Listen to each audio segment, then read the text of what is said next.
Hello friends, అందరికీ నమస్తే. మనం ఎప్పుడైనా ప్రేమ అని కానీ త్యాగం అని కానీ టాపిక్ గురించి డిస్కషన్ చేసేటప్పుడు మన అందరి మైండ్లోకి వచ్చే ఏకైక పదం అమ్మ. అమ్మ కంటే పవిత్రమైన బంధం ఈ ప్రపంచంలోనే ఇంకొకటి ఉండదని మనమైతే నమ్ముతుంటాం. కానీ ఈరోజు నేను మీకు చెప్పబోయే నిజమైన సంఘటనని చూస్తే ఆ అమ్మ అనే బంధం మీదనే మీకు కాస్త అసహ్యం కలగవచ్చు. సొంత కడుపున పుట్టిన బిడ్డకే కనీసం జాలి చూపెట్టకుండా ఒక తల్లి ఎంత దారుణాన్ని కొడిగట్టిందో చూస్తే మీ రక్తం సరసరమని ఉడికిపోతుంది. కాకపోతే వీడియోలోకి పోయే ముందు ఒక చిన్న మాట గైస్, ఈ కథ విన్నాక మీరు మీ చుట్టూ ఉన్న మనుషులను అలాగే బంధువులను కూడా అనుమానంగా చూసే పరిస్థితి రావచ్చు.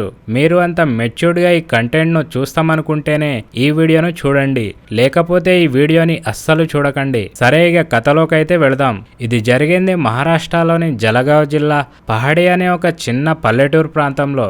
ఆ రోజు తేదీ ఫిబ్రవరి 4న పొద్దుగాలనే ఊర్లో ఒక ఆయన మామూలుగానే పని మీదని ఊరి బయట ఉన్న అడవి దిక్కు పోతుంటాడు. అలా అడవిలకెళ్ళి పోతున్నప్పుడు ఆ పెద్ద మనిషికి ఒక పొదలో నుంచి మనిషి కాలు బయటికి పడి ఉండడం కనిపించింది. మొదట ఆయన ఏమనుకున్నాడంటే ఎవడో చిన్నపిల్లగాడు స్పృహ తప్పిపోయి పడి ఉన్నాడేమో అని అనుకొని దగ్గరికెళ్ళి చూసిండు. దగ్గరికెళ్ళి చూడగానే ఆయనకైతే మైండ్ బ్లాక్ అయిపోయింది. అసలు అది ఊరికే పడి ఉన్న కాలు కాదు, కావాలనే నరికి పడేసిన కాలు. దాన్ని చూస్తేనే క్లియర్గా అర్థమైపోతుంది అది ఒక 12 నుంచి 13 ఏండ్ల చిన్న పోరగాని కాలని. ఆ నరకబడిన కాలును చూడగానే ఆ పెద్ద మనిషి భయంతో వణికిపోయి వెంటనే పోలీసులకైతే సమాచారం ఇస్తాడు. పోలీస్ వాళ్ళు కూడా సమాచారం అందగానే స్పాట్కి అయితే హడావిడిగా వచ్చేశారు. అసలు ఆ అడవిలో ఏం జరిగిందని పోలీసులు ఇన్వెస్టిగేషన్ కూడా స్టార్ట్ చేసేశారు. అయితే అదే క్రమంలో ఆ ఊర్లో ఒక పేద కుటుంబం ఉంది. ఆ పేద కుటుంబంలో దగడ్ పాటిల్, ఆయన భార్య అయిన గీతాబాయితో పాటు వాళ్ళకి 2 పిల్లలు కూడా ఉండేటోళ్ళు ఆ ఇంట్లో. ఆ 2 పిల్లలలో ఒక్కతనికి 13 ఏండ్లున్నాయి. అతని పేరే మంగేష్ పాటిల్. విచిత్రం ఏందంటే ఆ మంగేష్ అనే పోరోడు గత 2 రోజుల నుంచి ఇంట్లో గాని ఆ ఊర్లో గాని కనిపించకుండా పోయిండు. అసలు 2 రోజుల ముందు ఏం జరిగిందో తెలుసా? ఫిబ్రవరి 2వ తారీఖున ఆ చిన్నపిల్లగాడైన మంగేష్ బడి నుంచి రోజు వచ్చే టైం కంటే కొంచెం తొందరగానే ఇంటికి వచ్చిండు. ఇంట్లో వాళ్ళ అమ్మతో చెప్పి కాళ్ళు చేతులు కడుక్కొని ఫ్రెష్ అప్ అయి వస్తామ్మా అంటూ ఆ చిన్నపిల్లగాడు ఊరి బయట ఉన్న అడవి దిక్కు పోయిండు. యాక్చువల్గా ఏంటంటే ఆ పల్లెటూరులో వాటర్ ఫెసిలిటీస్ అనేటివి పెద్దగా ఉండవు. ఆ పల్లెటూరు అడవి ప్రాంతానికి దగ్గరగా ఉంటుంది కాబట్టి అక్కడుండే జనాలు నార్మల్గా ఫ్రెష్ అప్ అవ్వడానికని అడవిలో ఉండే వాటర్నే యూజ్ చేసుకోవడానికని పోతుంటారు. అలా ఫ్రెష్ అప్ అవ్వడానికని పోయిన ఆ పిల్లగాడు రాత్రైనా ఇంటికి రాలేదు. దీంతో ఇంట్లో వాళ్ళైతే కంగారు పడ్డారు. ముఖ్యంగా వాళ్ళ అమ్మ గీతాబాయి అయితే గుండెలు బాదుకుంటూ ఏడవడం కూడా స్టార్ట్ చేసేసింది. ఆ కుటుంబ సభ్యులతో పాటు ఊరి వాళ్ళంతా ఆ ఊరిలో అలాగే దరిదాపు ప్రాంతాల్లో కూడా వెతికారు. కానీ ఆ చిన్నపిల్లగాడైన మంగేష్ మాత్రం ఎక్కడ దొరకలేదు. దాంతో మరుసటి రోజు ఉదయమే పోలీస్ స్టేషన్కి పోయి వాళ్ళొక కంప్లైంట్ అయితే ఇచ్చారు. అడవిలో నరకబడి ఉన్నాయి కాలు దొరకగానే పోలీసులకు ఒక అనుమానం వచ్చింది, మిస్సింగ్ అయిన 13 ఏండ్ల పిల్లగాడైన మంగేష్ కాలేమో అని. మంగేష్ యొక్క బట్టలు చూసి ఇంట్లో వాళ్ళైతే వాళ్ళ కొడుకు యొక్క శవమేనని గుర్తుపట్టేసి గుండెలు బాదుకుంటూ ఏడవడం కూడా మొదలుపెట్టేశారు. ఇక అడవిలో కాలు దొరికిన తర్వాత పోలీసులు చుట్టుపక్కల అడవంతా జల్లెడ పట్టడం స్టార్ట్ చేశారు. అలా వెతికే క్రమంలో మంగేష్ యొక్క శరీర భాగాలు ముక్కలు ముక్కలుగా వేరువేరు చోట్ల దొరికాయి. కానీ ఆ అబ్బాయి యొక్క తలకాయ మాత్రం ఎక్కడ దొరకలేదు. అక్కడే ఒక అసలైన పెద్ద ట్విస్ట్ ఉంది. ఆ టైంలో సరిగ్గా 27 సంవత్సరాల తర్వాత వచ్చిన మౌని అమావాస్య నడుస్తుంది. సాధారణంగా అలాంటి అమావాస్య రోజుల్లో చేతబడులు క్షుద్ర పూజలు చేసేటోళ్ళు చాలా యాక్టివ్గా ఉంటారని జనాలైతే నమ్ముతుంటారు. మంగేష్ అనే ఆ చిన్న పిల్లగాడి శవాన్ని నరికి పడేసిన తీరును చూసి ఊరి జనాలందరూ భయపడిపోయారు. ఎవడో క్షుద్ర పూజల కోసమే ఆ పోరోణ్ణి నరికి బలిచ్చారని ఊరి వాళ్ళంతా మాట్లాడుకోవడం కూడా స్టార్ట్ చేసేశారు. భయంతో ఊరి జనాలు తమ పిల్లలను కూడా బడికి పంపడం కూడా బంద్ పెట్టేశారు. అంతేకాదు వాళ్ళ పిల్లలను ఇంటి యొక్క గడప కూడా దాటనివ్వలేదు. పరిస్థితి సీరియస్ కావడంతో ఏకంగా 50 మంది పోలీసుల బృందం ఈ కేసును ఛేదించడానికని రంగంలోకి దిగింది. ఇక పోలీసులకున్న ఏకైక పని ఈ దారుణానికి ఒడిగట్టిన రాక్షసుడెవడో తెలుసుకొని అతన్ని అరెస్ట్ చేయడమే. పోలీసులు మొదటగా కుక్కలను రప్పించారు.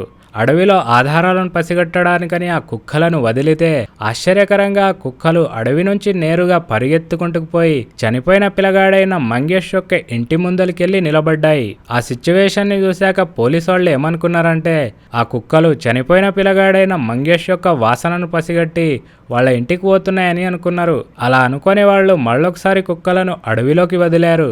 కానీ రెండోసారి కూడా కుక్కలు పరిగెత్తుకుంటూ పోయి మళ్ళీ చనిపోయిన పిల్లగాడైన మంగేష్ యొక్క ఇంటి ముందల్నే పోయి నిలబడ్డాయి. దాంతో పోలీసులకు అసలు ఏం జరుగుతుందో కొంచెం కూడా అర్థమైతలేదు. తర్వాత పోలీసులు సీసీటీవీ కెమెరాలు ఏమైనా ఉన్నాయా అని చూశారు. కానీ అది ఒక చిన్న పల్లెటూరు కాబట్టి ఆ ఊర్లో అయితే ఎక్కడ కూడా సీసీటీవీ కెమెరాలు లేవు. కానీ ఊరి బయట ఉన్న ఒక జ్యువెలరీ షాప్కి ఒక కెమెరా అయితే ఉంది. పోలీసులు ఆ జ్యువెలరీ షాప్ దగ్గరికి వెళ్ళి ఫిబ్రవరి 2వ తారీఖు నాటి ఫుటేజ్ చూస్తే అందులో ఒక బిచ్చగాడు పెద్ద సంచి పట్టుకొని తిరుగుతూ కనిపించాడు. ఆ సంచిని చూస్తే చాలా పెద్దదిగా అలాగే చాలా బరువుగా ఉన్నట్టు పోలీసులకైతే కనిపించింది. బహుశా బిచ్చగాడే మంగేష్ అనే పిల్లగాడిని కిడ్నాప్ చేసి ఆ సంచిలో తీసుకెళ్లాడేమో అని పోలీసులైతే డౌట్ పడ్డారు. అలాగే పోలీసులు కొంచెం తెలివిగా ఆలోచించి ఆ బిచ్చగాడి యొక్క డ్రాయింగ్ ని గీయించి ఆచూకీ తెలిపిన వారికి ఒక బహుమతి ఇస్తామంటూ అది కూడా ఒక 1,00,000 రూపాయలు ఇస్తామంటూ ఆ పోస్టర్లను కూడా అంటించారు ఎక్కడ పడితే అక్కడ. కానీ ఆ బిచ్చగాడికి సంబంధించిన ఇన్ఫర్మేషన్ని పోలీసులకు మాత్రం ఎవ్వరు చెప్పలేదు. చనిపోయిన పిల్లగాడైన మంగేష్ వాళ్ళ ఫ్యామిలీ చాలా పేదది. అలాగే ఊరి వాళ్లతో వాళ్ళకి ఎలాంటి శత్రుత్వం కూడా లేదు. మరి ఆ అబ్బాయిని ఎవరు చంపారు? నిజంగానే క్షుద్ర పూజల కోసమే చంపారా అని పోలీసులైతే రకరకాల యాంగిల్లో ఆలోచించడం స్టార్ట్ చేశారు. ఇక లాభం లేదనుకున్న పోలీసులు మళ్ళొకసారి సీరియస్గా ఇంకొక మీటింగ్ అయితే పెట్టుకుంటారు. మనం అసలు ఎక్కడ తప్పు చేస్తున్నాం? అయినా కుక్కలు చనిపోయిన పిల్లగాడైన మంగేష్ వాళ్ళ ఇంటికే ఎందుకు పోతున్నాయి? అసలు వాళ్ళ ఇంట్లో ఏం జరిగింది? అలాగే ఆ ఇంటి చుట్టుపక్కన ఏం జరిగిందో తెలుసుకోవాలని పోలీసులైతే కంకణం కట్టుకొని కొంచెం రహస్యంగా ఇన్వెస్టిగేషన్ చేయడం స్టార్ట్ చేశారు. పోలీసులు మొదటగా ఇరుగు పొరుగు వాళ్ళని ఇన్వెస్టిగేషన్ చేస్తే ఆ ఇంటి చుట్టుపక్కన వాళ్ళైతే ఒక విషయం చెప్పారు. వాళ్ళ ఇంట్లోకి సమాధాన్ పాటిల్ అనే ఒక కుర్రోడు తరచూ వెళుతుంటాడని చెప్పారు. వెంటనే పోలీసులు ఆ సమాధాన్ పాటిల్ అనే కుర్రోడ్ని పోలీస్ స్టేషన్ కి పిలిపించి ఇన్వెస్టిగేషన్ అయితే స్టార్ట్ చేస్తారు. పోలీసుల ఇన్వెస్టిగేషన్ లో ఆ కుర్రాడు ఏం చెప్పాడంటే, సార్, చనిపోయిన పిల్లగాడైన మంగేష్ యొక్క తల్లిదండ్రులు నాకు సొంత మేనమామ మేనత్త అవుతారు. కాబట్టి నేను మా మేనమామ మేనత్త వాళ్ళ ఇంటికి వెళ్ళడం సర్వసాధారణమే అని పోలీసు వాళ్ళకైతే ఆన్సర్ ఇస్తాడు. పోలీసులకు ఆ కుర్రోడు చెప్పిన సమాధానం నిజమే అనిపించినా పోలీసులకు మాత్రం ఎక్కడో తేడాగా అనిపించింది. దాంతో పోలీసులు సమాధాన్ పాటిల్ అనే ఆ కుర్రోడిపై సీక్రెట్ గా నిఘాను కూడా పెట్టారు. అదే టైంలో పోలీసులకు ఒక ఆశ్చర్యకరమైన విషయం కూడా తెలిసింది. సమాధాన్ పాటిల్ అనే ఆ కుర్రోడు వాళ్ళ మేనమామ మేనత్త వాళ్ళ ఇంటికి ఎప్పుడు పోతున్నాడంటే వాళ్ళ మేనమామ అయిన దగడ్ పాటిల్ బయటికి వెళ్ళేటప్పుడు, అలాగే చనిపోయిన పిల్లగాడైన మంగేష్ బడికెళ్లే టైంలోనే ఆ కుర్రోడు రహస్యంగా వాళ్ళ ఇంటికైతే వెళ్ళేటోడంట. ఈ విషయం తెలిసాక పోలీసు వాళ్ళకైతే క్లియర్గా అర్థమైపోయింది మ్యాటర్ ఏందనేది. ఇక వెంటనే ఇంకొకసారి ఆ సమాధాన్ పాటిల్ అనే కుర్రోడ్ని పోలీసులు పోలీస్ స్టేషన్కి పిలిపించి ఒక డ్రామానైతే క్రియేట్ చేస్తారు. మాకు అంతా తెలిసిపోయిందిరా, నువ్వు మంగేష్ అనే ఆ పిల్లోడిని చంపి ఇలా ముక్కలు ముక్కలు చేసావో మా తన సాక్ష్యాలు కూడా ఉన్నాయని పోలీసులు అతనితో సీరియస్గా చెప్తూ, నిజమేంటో నువ్వు చెప్తావా లేక మా స్టైల్లో నిజం చెప్పించమంటావా అని అడగగానే సమాధాన్ పాటిల్ అనే ఆ కుర్రాడు భయంతో వణికిపోయి నిజాన్ని బయట పెట్టేసిండు. ఆయన నోటి నుంచి వచ్చిన పచ్చి నిజాన్ని విని పోలీసు వాళ్ళైతే షాక్ అయిపోయి షేక్ అయిపోయారు. అసలు అతనికి వాళ్ళ మేనత్త అంటే చనిపోయిన పిల్లగాడు ఉన్నాడు కదా, వాళ్ళ అమ్మ గీతాబాయితో వివాహేతర సంబంధం ఉంది. భర్త లేని సమయంలో వాళ్ళిద్దరు ఇంట్లోనే కలుసుకునేవాళ్ళు. ఈ విషయం గురించి సమాధాన్ పాటిల్ తన దోస్తైన రాజేంద్రతో కూడా షేర్ చేసుకున్నాడంట. దాంతో తన ఫ్రెండ్ అయిన రాజేంద్ర, అరే నువ్వు మీ మేనత్త దగ్గరికి వెళ్ళేటప్పుడు నన్ను కూడా నీతో పాటే తీసుకెళ్లరా, నువ్వు మీ మేనత్తతో ఎలా అయితే ఉన్నావో నేను కూడా అలాగే ఉంటానని అడుగుతాడు. దాంతో ఆ సమాధాన్ పాటిల్, సరేరా నేను మా మేనత్తను ఒకసారి అడిగి చూస్తానంటాడు. ఇక అన్నట్టుగానే సమాధాన్ పాటిల్ ఈ విషయం గురించి వాళ్ళ మేనత్తను కూడా అడుగుతాడు. దాంతో వాళ్ళ మేనత్త సిగ్గుశరం లేకుండా ఇద్దరైనా ఏం పర్లేదంటూ సమాధాన్ పాటిల్తో పాటు రాజేంద్రను కూడా రావచ్చని పర్మిషన్ అయితే ఇచ్చేస్తుంది. ఇక అప్పటి నుంచి దొరికిందే చాయిస్ అనుకున్న రాజేంద్ర సమాధాన్ పాటిల్ ఇద్దరు వాళ్లకు చాయిస్ దొరికినప్పుడల్లా గీతాబాయి దగ్గరికి వచ్చి పోయేటోళ్ళు. అయితే ఫిబ్రవరి 2వ తారీఖున ఏం జరిగిందంటే, మంగేష్ అనే ఆ పిల్లగాడు బడి నుంచి వచ్చి అడవికి వెళ్ళిన సమయంలో వాళ్ళ అమ్మ గీతాబాయి యొక్క లవరైన రాజేంద్ర వాళ్ళ అమ్మను కలవడానికని వాళ్ళ ఇంటికైతే వచ్చిండు. అలాగే వాళ్ళిద్దరూ లోపల డోర్ వేసుకోకుండానే లోపల ఏమేమో చేస్తుంటారు.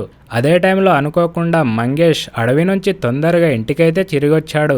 ఇక డోర్ తీసి లోపల పోయి చూడగానే సొంత తల్లి గీతాబాయి రాజేంద్రతో అసభ్యకరమైన స్థితిలో కనిపించింది. ఆ దృశ్యాలను చూశాకైతే కొడుకు అయిన మంగేష్ షాక్ అయిపోయింది. అసలు తమ అక్రమ సంబంధం బయటపడుతుందనే భయంతో రాజేంద్ర పక్కనే ఉన్న ఒక లావుగున్న కర్రను తీసుకొని మంగేష్ తల మీద గట్టిగా కొట్టేశాడు. ఆ దెబ్బకు ఆ 13 ఏండ్ల పిల్లగాడైన మంగేష్ అక్కడికక్కడే ప్రాణాలను వదిలేశాడు. కన్న కొడుకు చనిపోయిన తర్వాత ఆ తల్లి ఏడవలసింది పోయి తన అక్రమ సంబంధాన్ని కాపాడుకోవడానికని దారుణమైన ప్లాన్ ఒకటి వేసింది.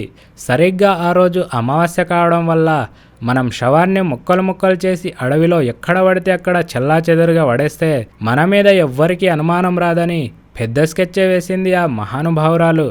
ఆ తల్లి గీతాబాయి, ప్రియుడైన రాజేంద్రతో పాటు అల్లుడైన సమాధాన్ పాటిల్ ముగ్గురు కలిసి ఆ చిన్న పోరగాడి శరీరాన్ని ముక్కలుగా నరికి తలకాయను దాచేసి మిగతా శరీర భాగాలనైతే అడవిలో చెల్లాచెదరుగా ఎక్కడ పడితే అక్కడ పడేశారు దొరకకుండా. ఈ దారుణమైన పచ్చి నిజాన్ని పోలీసులైతే సమాధాన్ పాటిల్ ద్వారా తెలుసుకొని ఆ తల్లి అయిన గీతాబాయితో పాటు లవర్ అయిన రాజేంద్ర అలాగే సమాధాన్ పాటిల్ను అరెస్ట్ చేసి జైలుకైతే పంపారు. చూశారుగా ఫ్రెండ్స్, కన్న ప్రేమని నవమాసాలు మోసి కని పెంచిన బంధాన్ని తన స్వార్థం కోసం కామం కోసం ఒక తల్లి ఎంత నీచంగా బలి తీసుకుందో చూస్తేనే అసహ్యంగా అనిపిస్తుంది. అసలు ఈ ప్రపంచంలో ఎవరు ఎలాంటోళ్ళో చెప్పడం చాలా కష్టం. మన చుట్టూ ఉన్న మనుషుల పట్ల మనమే ఎప్పుడు అప్రమత్తంగా ఉండాలనే ఉద్దేశంతోనే ఈ వీడియోని మీతో షేర్ చేసుకోవడం జరిగింది. అంతేగాని మీ యొక్క మనోభావాలను మీ ఫీలింగ్స్ని హర్ట్ చేయడానికి కాదు. ఈ వీడియోలో నా యొక్క ఎక్స్ప్లెనేషన్ నచ్చితే వీడియోని లైక్ చేసి ఛానల్ని సబ్స్క్రైబ్ చేసుకోండి గైస్. Thank you.